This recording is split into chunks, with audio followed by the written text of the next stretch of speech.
ya en la última parte de difteria. Vamos a continuar entonces.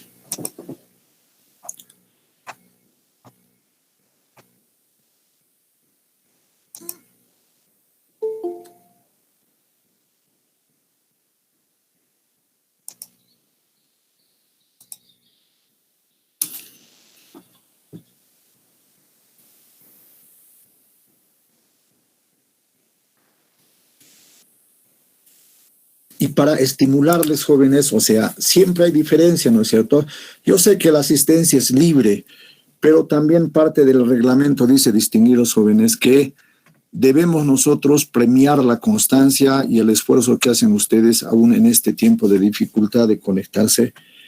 Y entonces voy a estimularles a los que están, voy a enviar preguntas o voy a hacerles preguntas de lo que estoy avanzando, y al que me conteste vamos a darles 2 puntos, 2 puntos, 2 puntos, y vamos a publicar ya esa lista constantemente. Bueno, entonces, si yo les mando la pregunta, digamos, y ya van a tener en la forma asincrónica el material, entonces, el que quiera ganarse 2 puntitos, entonces yo hago la pregunta, entonces yo voy a contestar, me contestan y vamos a ir acumulando puntos. ¿Están de acuerdo? Entonces sí, van a ir ganando puntos en clases. Ya. Entonces estábamos, jóvenes, ya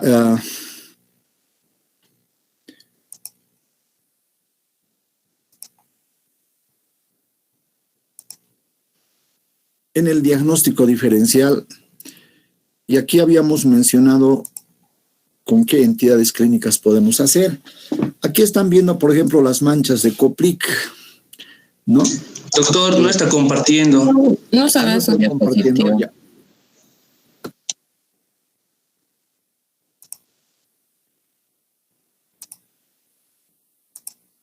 Ahora sí.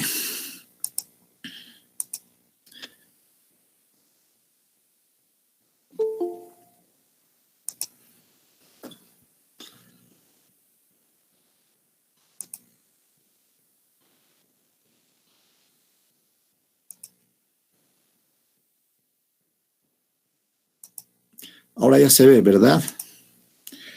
Aquí estamos viendo, jóvenes, entonces, las manchas de Koplik en el periodo enantemático. Entonces, en el periodo enantemático suele aparecer angina.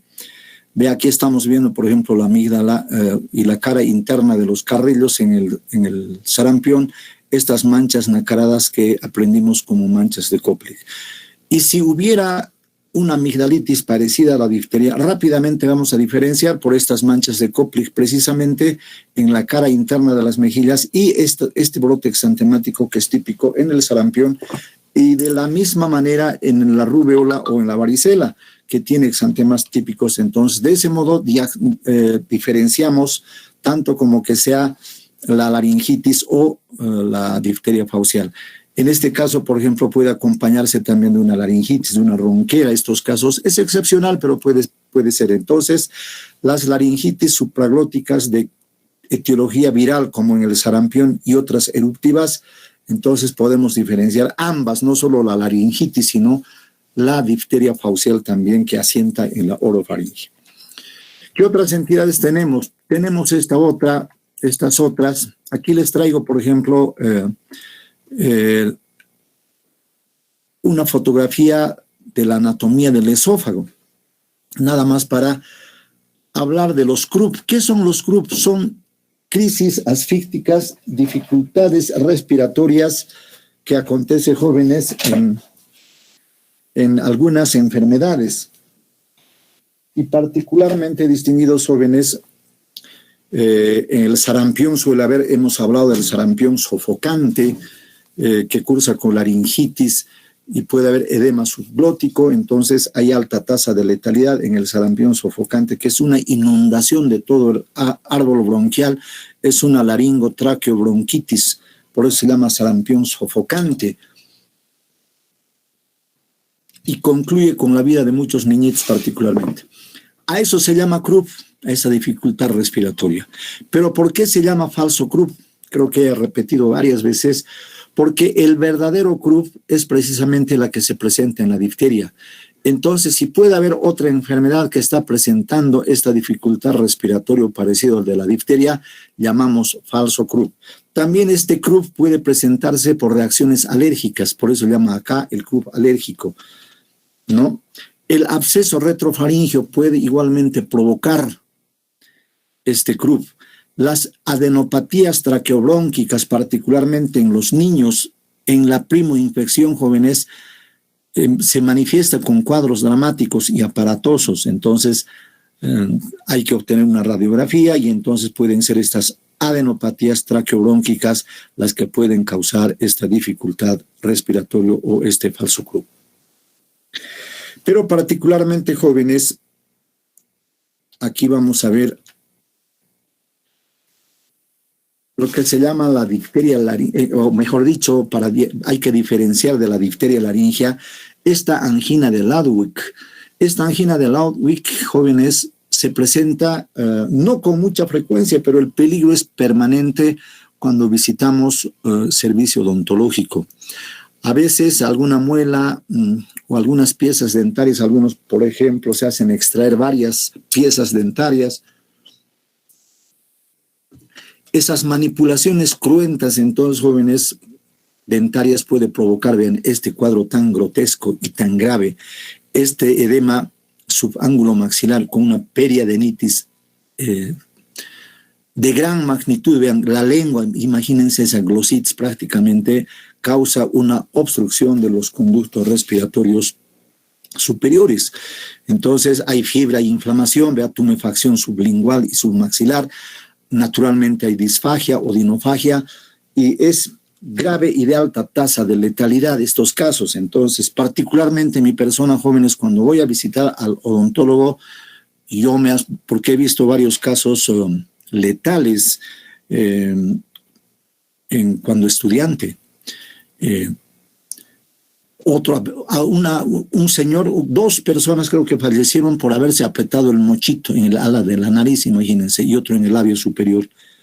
Del tamaño de la cabeza de alfiler concluyó con la inflamación e infección del seno cavernoso y murieron. Entonces eso a mí me sembró, me marcó, por decir así, jóvenes, entonces para tener cuidado. Y otros casos por manipulación dentaria de la misma manera. Entonces, en el caso particular, a través de esas experiencias de mi época estudiantil y en mi vida profesional, jóvenes, cuando quiero visitar al odontólogo, previamente tomo una profilaxis antibiótica de 48 o 72 horas, así como antiinflamatorios, y recién voy.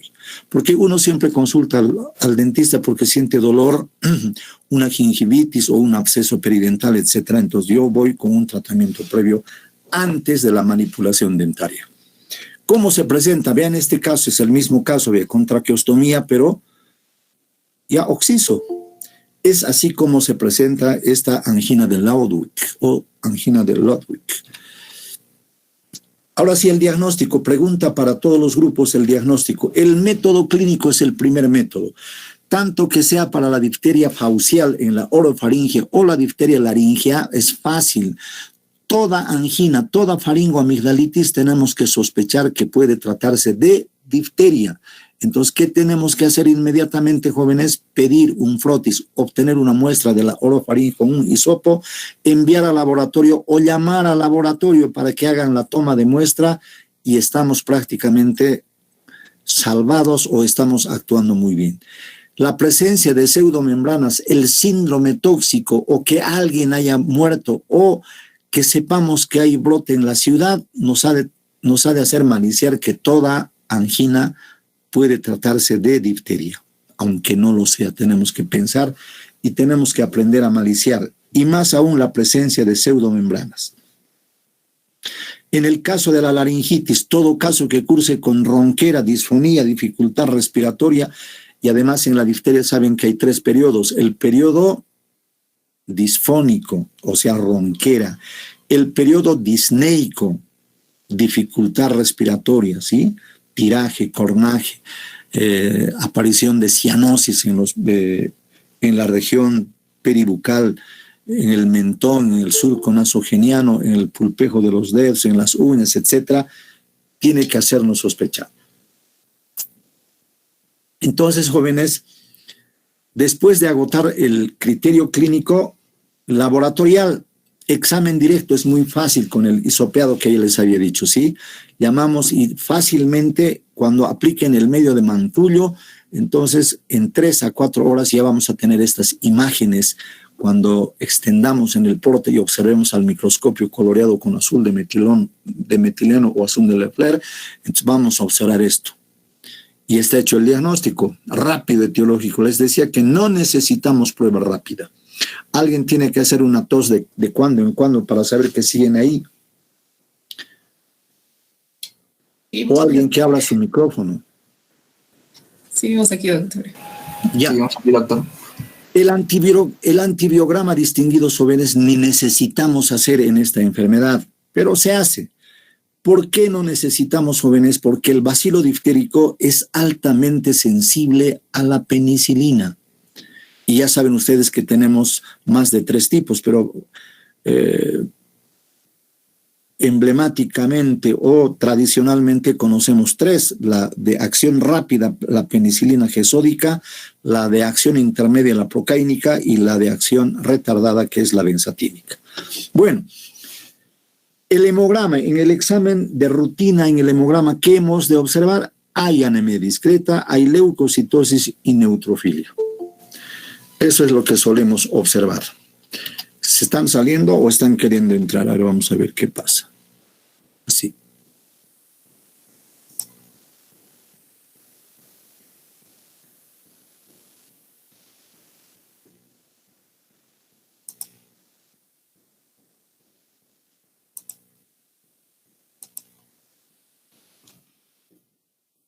Bien, ¿qué más nos falta? Esto es para todos, para todas las filas. En el diagnóstico de la difteria, esto se llama clasificación de casos. Anoten, clasificación de casos.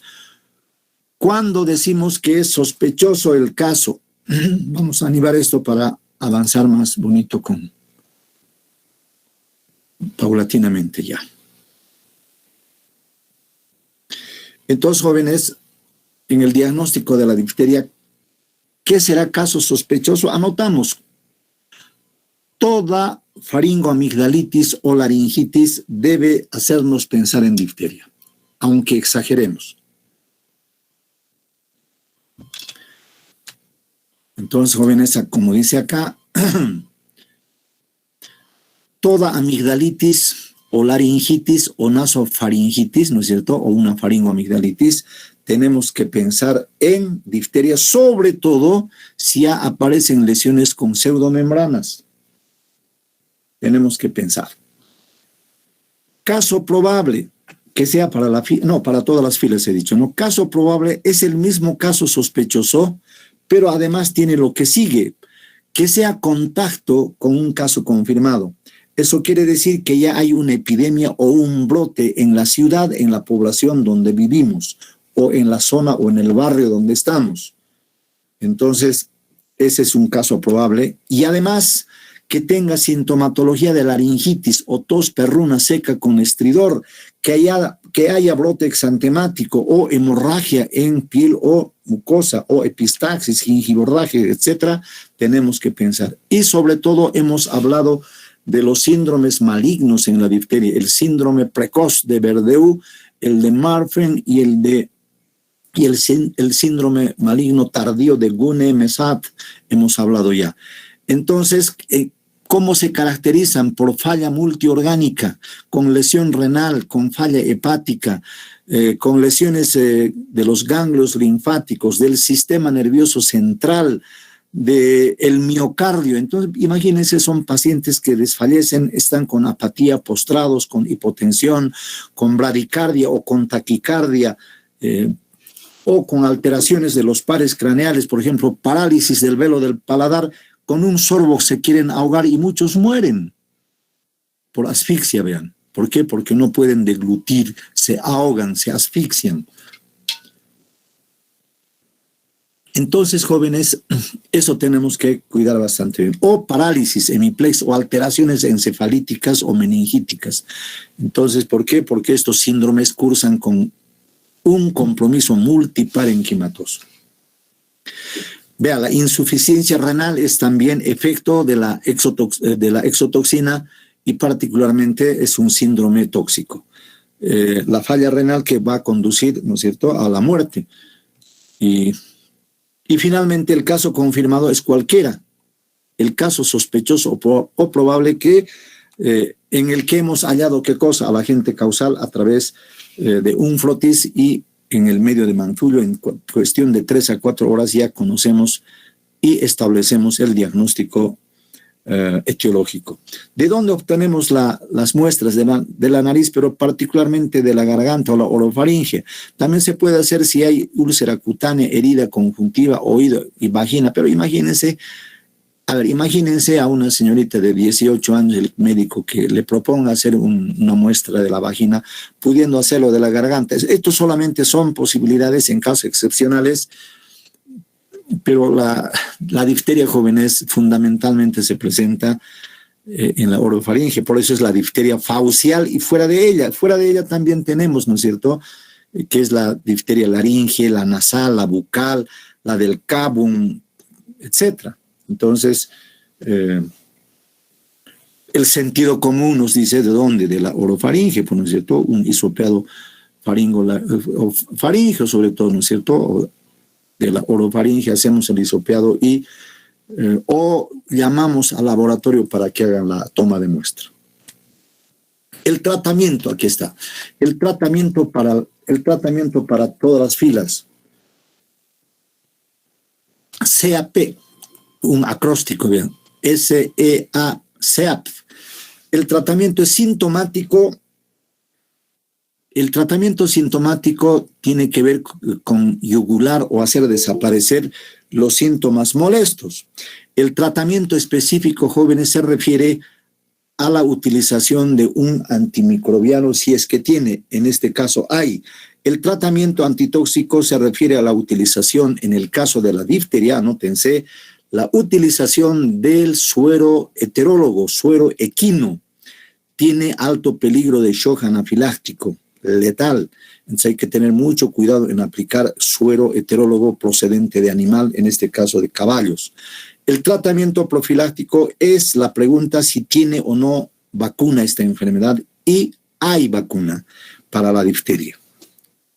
Ahora sí, para la fila 1, el tratamiento sintomático. El reposo absoluto, en primer lugar, durante es tiempo prolongado, de absoluto a relativo, hasta 90 días. A ver, hay que aconsejar que esté en reposo, que haga trabajo liviano, es decir, que se movilice lo necesario y mejor que se cuide los 90 días, porque puede fallecer aún en la etapa de la convalecencia larga. Se aconseja limpieza de la orofaringe, ¿no es cierto?, de la cavidad bucal con gárgaras, con solución salina. Se aconseja analgésicos. Hay que emplear analgésicos por vía oral o inyectable, antiinflamatorios y antipiréticos, por razón necesaria, solo cuando sea necesario, no es de rigor. Si no siente dolor, ¿para qué vamos a darle, no es cierto?, si no tiene fiebre? Pero como tiene fiebre, entonces utilizamos una vez, 2 o 3 veces en función de las necesidades, desde el paracetamol y los AINES en general. Vitaminas también hemos de dar, sobre todo multivitaminas. Cardiotónicos en manos del cardiólogo o de un internista cuando haya compromiso miocárdico se suele dar. Los corticoides son necesarios, jóvenes, sobre todo por su acción antiedematosa. La pregunta del millón: ¿qué tipo de comida? La dieta ha de ser líquida, sobre todo en los primeros días, y una dieta corriente después. ¿Cuál será la composición normocalórica? No tenemos que exagerar, y la dieta será también normograsa, pero fundamentalmente hiperproteica. Eso con respecto a su dieta y a los cuidados generales. Y naturalmente hay que cuidar el medio interno, un equilibrio exacto, un equilibrio cuidadoso del medio interno.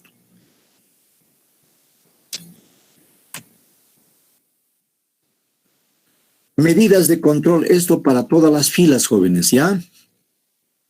¿En qué consisten? Ahí está. Aislamiento estricto, jóvenes.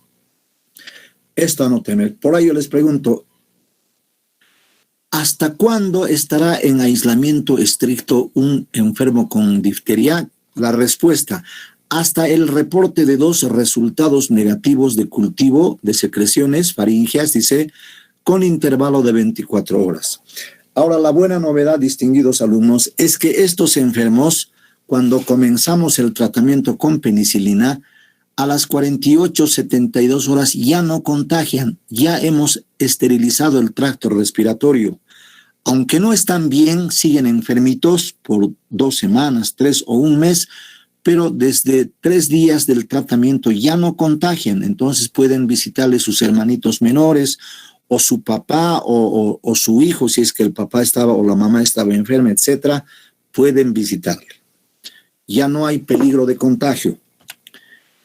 Desinfección de los objetos en contacto con estos enfermos, sobre todo el menaje de cocina, de comedor, cucharas, etcétera, ¿no?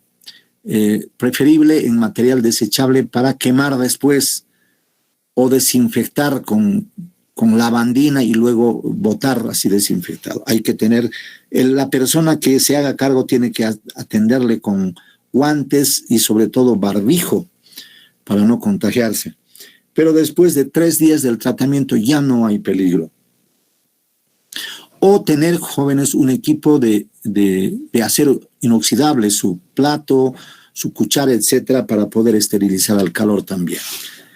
La limpieza terminal se refiere cuando ya abandona el ambiente hospitalario o cuando ya se ha sanado y se ha recuperado, hay que hacer una desinfección con formol, inclusive, ¿no es cierto?, si está en un hospital, con rayos ultravioleta o con soluciones antisépticas, la desinfección terminal o la limpieza terminal.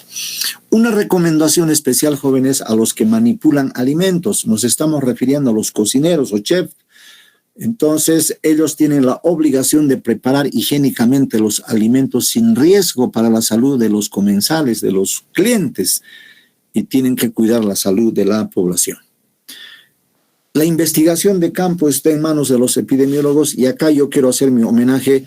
La contención epidemiológica, el control epidemiológico de los pacientes con COVID ha sido el mejor de Bolivia en Chuquisaca. Y por qué no decirlo, en el mundo. Porque ustedes ven cómo están en la segunda ola por no protegerse, por no seguir cuidando, a pesar de algunos imprudentes dirigentes deportivos, institucionales, que siguen preguntando al comité científico qué van a hacer, que nos asesore el comité científico. El comité científico hace tiempo ya hemos dicho, la aglomeración bajo ningún punto de vista conviene. La no planificada, ¿no es cierto? Pero hemos dicho N veces y siguen preguntándonos, se hacen a los suecos. Sí, es una obstinación, una insistencia. Ojalá no haya una segunda ola, porque para una segunda ola, distinguidos jóvenes, no estamos con la infraestructura hospitalaria preparada.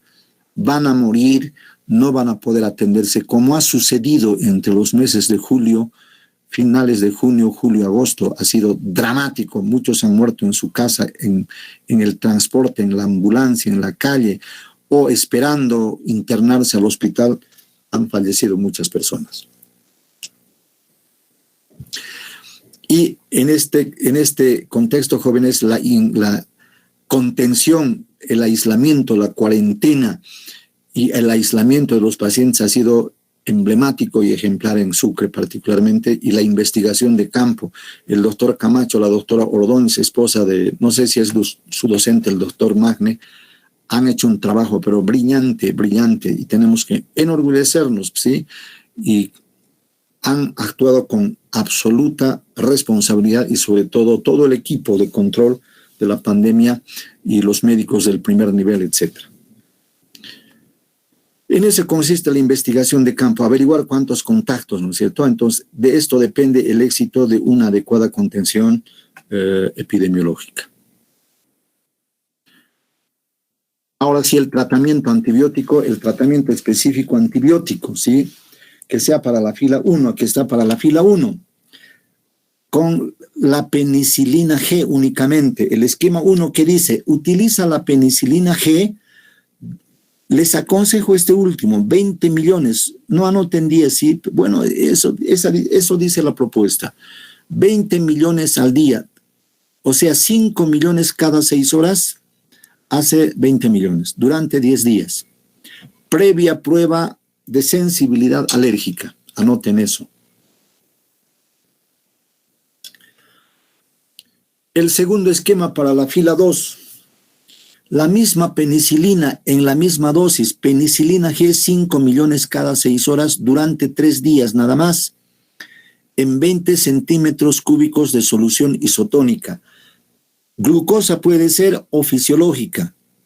Si es fisiológica hay que aplicar sin riesgo, pero si es glucosa tendremos que primero verificar si es diabético o no el enfermo. Y para evitarnos eso, mejor emplear en todos los casos solución fisiológica o levulosa en solución isotónica. Durante 3 días y durante 7 días, penicilina G procáinica 1 o 2 millones. ¿De qué depende que le den 1 millón si el paciente no está dotado de gran masa muscular? Es un paciente delgado y de baja estatura, digamos, ¿sí? Al Natalio, por ejemplo, le tendríamos que dar solo 1 millón, aunque es medio gordito el Natalio, ¿no es cierto? ¿Lo conocen a Natalio?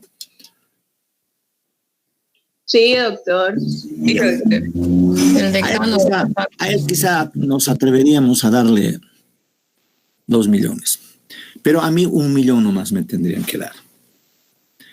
Pero si son macizos como el Natalio o ustedes todo el curso, 2 millones. Ya, durante 7 días. ¿Cuál es el inconveniente? El pinchazo intramuscular. Pero ¿cuál es la ventaja? Solo durante 3 días por la vía endovenosa, que también es un riesgo para la infección por la vía hematógena. Estamos hablando de la septicemia. Pero si tenemos cuidado hoy con los insumos que disponemos de la tecnología moderna y los nuevos materiales, tranquilamente podemos utilizar la vía endovenosa durante 10 días, pero siempre es un riesgo. El esquema 3, no tienen penicilina G sódica, no tienen penicilina G procáinica, entonces utilizamos la penicilina G benzatínica y viene en varias dosificaciones, viene en 600,000 unidades, en 1.200.000 unidades y 2.400.000 unidades. Y esta penicilina es un frasco así. Igualmente, si el paciente es de poca masa muscular, delgado y no alto, etcétera, entonces 1.200.000 unidades. Y si es de buena masa muscular, de buena estatura, entonces 2.400.000 unidades por vía intramuscular. Eso es lo que pueden administrar, jóvenes. Un último repaso, un recordatorio. La penicilina G sódica, que está, jóvenes, es de acción inmediata. Actúa a los 30 minutos. Un segundito, por favor. Hola, Juan Pablo. ¿Cómo? ¿Qué tal, Juan Pablo? Un gusto, a sus órdenes.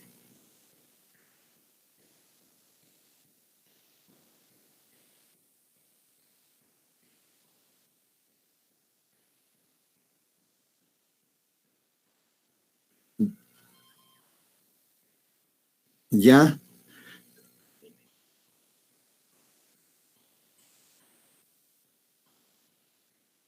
¿A qué hora es la reunión, Juan Pablo? Allá. Ya, estaré presente a las 11 entonces. Listo. Ok, un gusto. Igualmente usted. Hasta luego, Juan Pablo. Entonces les decía, jóvenes, que la penicilina G sódica se absorbe, ya actúa a los 30 minutos y solo dura 6 horas. Por eso es que hay que coger el ritmo cada 6 horas. ¿Para qué? Para que la concentración en el plasma esté así, ¿sí? Los 5 millones, ¿sí? O sea, no los 5 millones, sino una concentración regular, continua. Y la penicilina G procáinica actúa recién a las 5 a 6 horas y dura unas 11 o 12 horas. Entonces tendríamos que administrar, jóvenes, cada 11 horas, digamos. Pero a algunas penicilinas procaínicas le han hecho unos compuestos, unos aditivos, y esos aditivos hacen que dure 24 horas la absorción de la procaínica. Entonces, en ese tipo de penicilina procaínica hay que buscar que diga cada 24 horas en su indicación. Entonces, en ese caso administramos una inyección intramuscular por día. Y la penicilina benzatínica, jóvenes, recién actúa, la procaínica, les decía, actúa a las 6 horas y dura unas 11 o 12 horas. Y la penicilina benzatínica comienza a tener efecto recién a las 11 o 12 horas, pero perdura durante 15 a 30 días, vean ustedes. Desde 15 días, de 15 días hasta 30 días dura su acción. Entonces, si no tenemos la G-sódica ni la procaínica, entonces podemos tranquilamente administrar penicilina benzatínica, si bien va a actuar recién a las 11 o 12 horas, pero va a actuar bastante tiempo.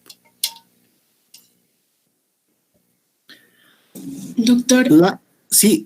Buenos días. Disculpe, y en este caso, ¿podríamos dar un Triapen donde... Así.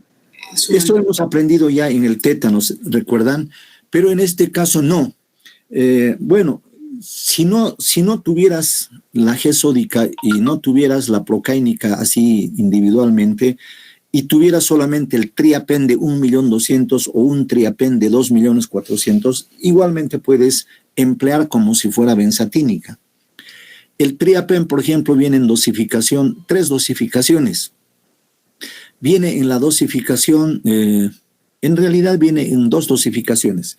El Triapen de 600.000 unidades de penicilina benzatínica y 300.000 de procaínica y 300.000 de sódica. Y la de 1.200.000 trae 1.200.000 de benzatínica y trae 600.000 unidades de sódica y 600.000 unidades de procaínica. Entonces es una bonita combinación.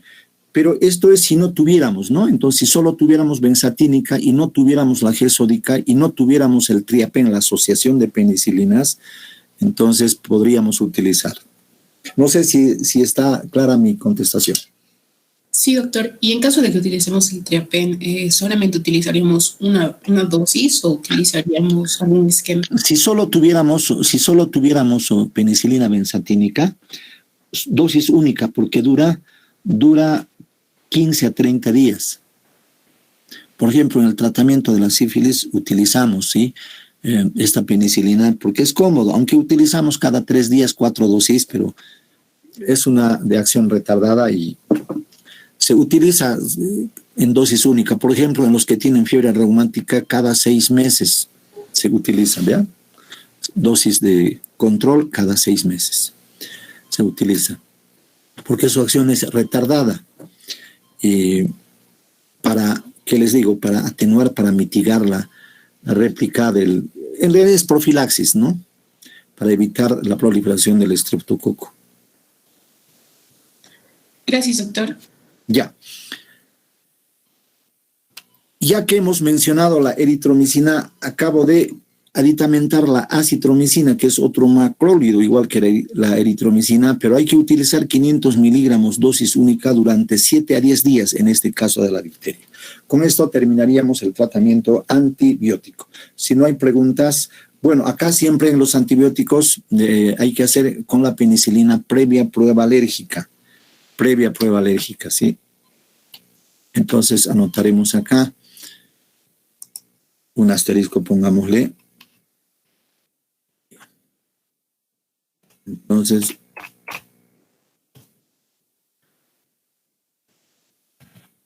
para el uso de la penicilina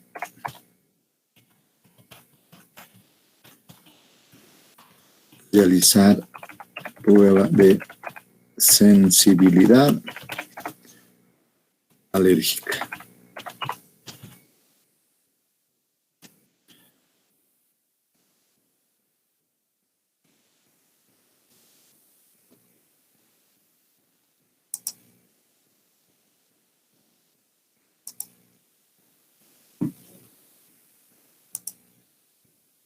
Para la fila 2, no sé para qué fila es este tratamiento antitóxico, vean.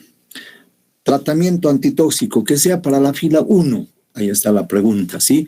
Para la difteria faucial común, distinguidos alumnos, vamos a utilizar 30.000 a 50.000 unidades antidiftéricas del suero equino, antidiftérico. Para la fila 2, si es la difteria faucial grave, 80.000 hasta 150.000 unidades antidiftéricas. Para la fila 3, si es una difteria faucial maligna, vean 200.000 a 300.000 unidades antidiftéricas. Esto yo les recomiendo si es que se presentara. Yo quiero que dominen esto. Otra vez para la fila 1. Este es un tratamiento simpático también. Esto es por miligramos, kilogramo, peso. Para la difteria faucial común, 1.000. Aquí es bonito, 1.000, 2.000, 3.000. Para la grave, 2.000 por kilogramo peso. Y para la maligna, 3.000 por kilogramo peso. ¿Se entendió, jóvenes, esto?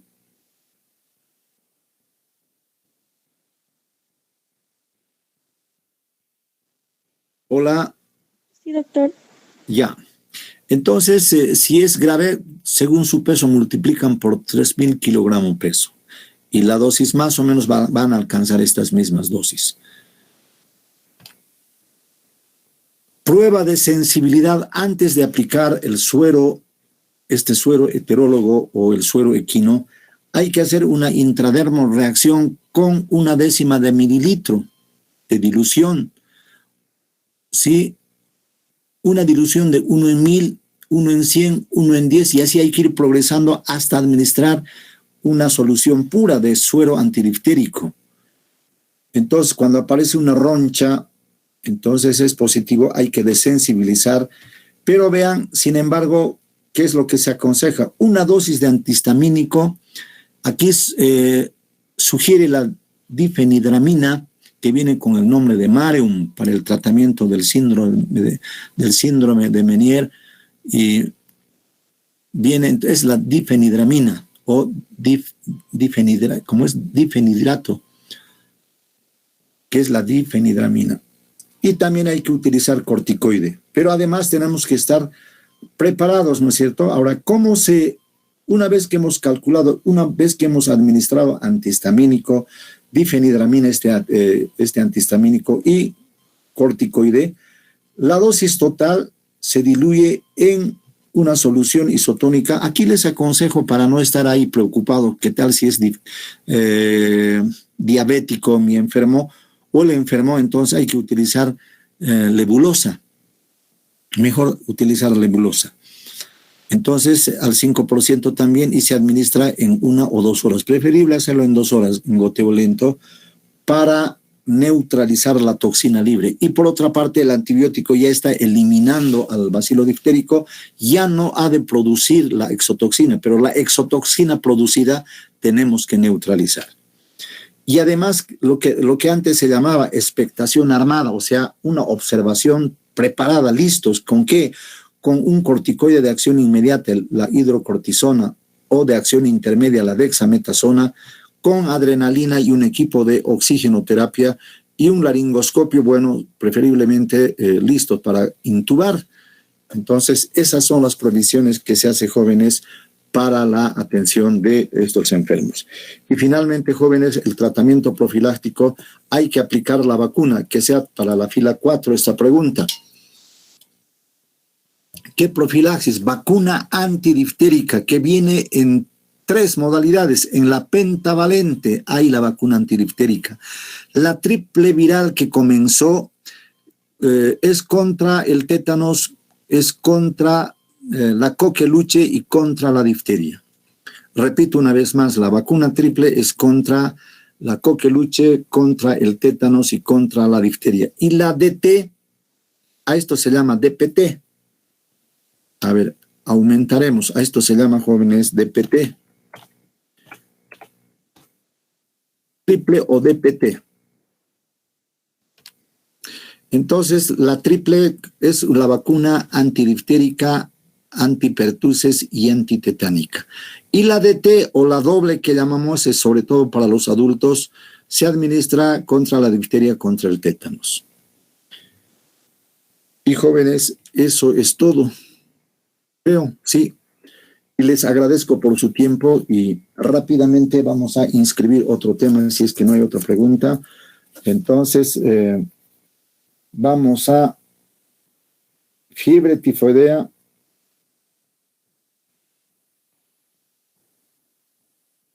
Anotamos para la próxima clase. Si no tienen preguntas, jóvenes, les agradezco por su tiempo. O si tienen preguntas, a sus órdenes.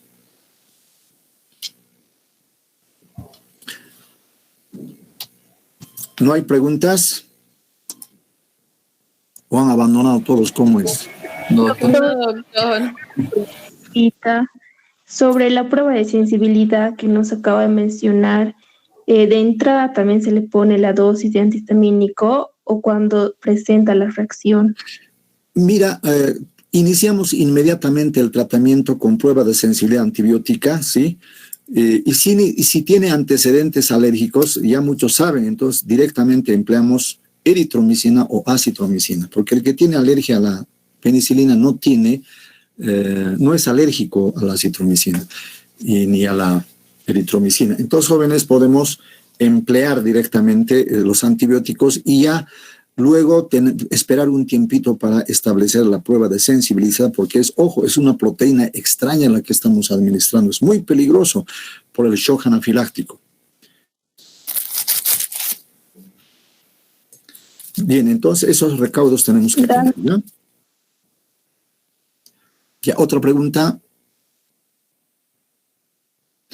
Bueno, entonces, si no hay, entonces nos vemos ¿cuándo es nuestra próxima clase? Mañana. Mañana, doctor. Mañana entonces, jóvenes, nos vemos y hasta mañana y gracias por su tiempo. Está bien, doctor. Hasta luego. Hasta luego, doctor. Cuídense, jóvenes.